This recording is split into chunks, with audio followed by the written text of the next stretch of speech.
Die Milchstraße musste nicht entdeckt werden. Zu allen Zeiten und an jedem Ort konnte die Menschheit das helle Band sehen, das den Nachthimmel überspannt. Ob diese Aussage auch heute noch gilt, hängt davon ab, ob die um sich greifende Lichtverschmutzung eine Beobachtung noch zulässt.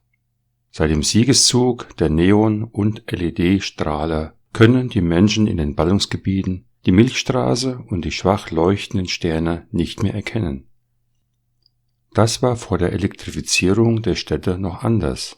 Da reichte die Sehkraft des menschlichen Auges aus, die Milchstraße als ein hell schimmerndes Band zu sehen. Dass es sich dabei um eine Ansammlung einzelner Sterne handelt, war aber lange Zeit unbekannt.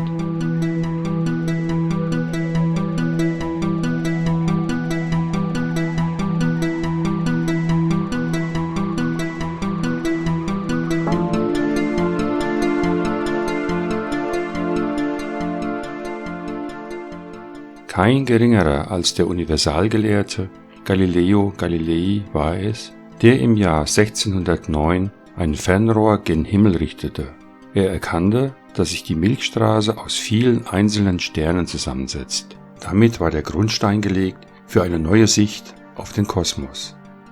Erste Versuche, Form und Größe der Milchstraße abzuschätzen, unternahm 1785 der deutsch-britische Astronom Wilhelm Herschel.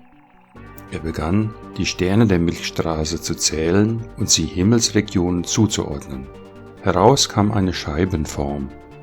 Von einer echten Vermessung der Milchstraße konnte aber noch keine Rede sein. Im 18. Jahrhundert misslangen alle Versuche, die Entfernung der Sterne zu bestimmen. Das änderte sich im 19. Jahrhundert. Im Jahr 1838 beobachtete der deutsche Mathematiker und Sternkartograph Friedrich Wilhelm Bessel den Stern 61 im Sternbild Schwan. Er hatte die Absicht, mit hochpräzisen Messungen eine Parallaxe zu finden und nutzte dafür die Umlaufbewegung der Erde um die Sonne. Erstmals konnte er beim Stern 61 eine winzige Ortsveränderung feststellen. Die lange gesuchte erste Sternparallaxe war gefunden. Diese betrug gerade mal 0,314 Bogensekunden. Dieser Wert reichte aus, eine Entfernung von 93 Billionen Kilometer zu berechnen. Das entspricht etwa 10 Lichtjahren. Das Ergebnis wurde angezweifelt. Die Zahl sprengte die Vorstellungskraft vieler Menschen. Bessels Messmethoden setzten sich aber durch. Weitere Sternvermessungen folgten und lieferten Ergebnisse von immer größeren Weiten. Zu Beginn des 20. Jahrhunderts stießen die Wissenschaftler in Dimensionen jenseits von 100 Lichtjahren vor.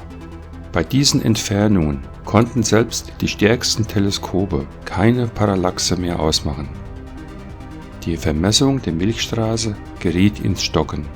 Einen Ausweg aus diesem Dilemma fand 1908 die US-amerikanische Astronomin Henrietta Swan Leavitt. Sie entdeckte Sterne mit besonderen Eigenschaften, Cepheiden genannt. Dieser Sterntyp verändert seine Helligkeit periodisch und kann für Entfernungsmessungen genutzt werden.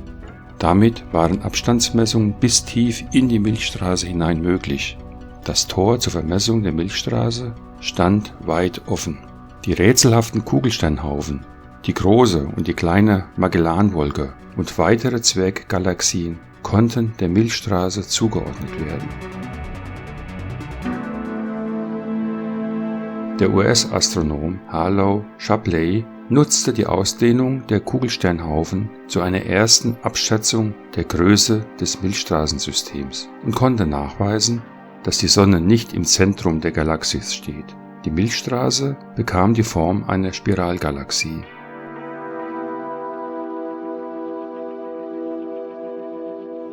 Heute wissen wir, die Milchstraße hat eine Ausdehnung zwischen 170.000 und 200.000 Lichtjahre. Sie besteht aus 100 bis 300 Milliarden Sternen. Unsere Vorstellungskraft wird erneut auf eine harte Probe gestellt.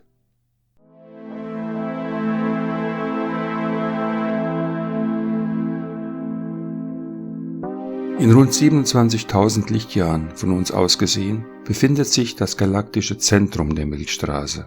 In ihm dominiert das superschwere schwarze Loch Sagittarius A. Derzeit sind viele der besten Teleskope auf diesen Punkt gerichtet.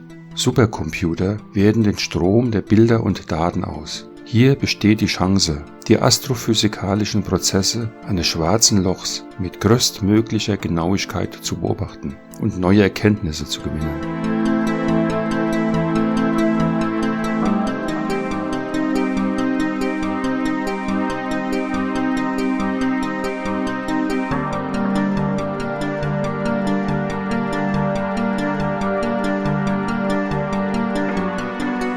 Abschließend sei der US-Amerikaner Edwin Hubble erwähnt.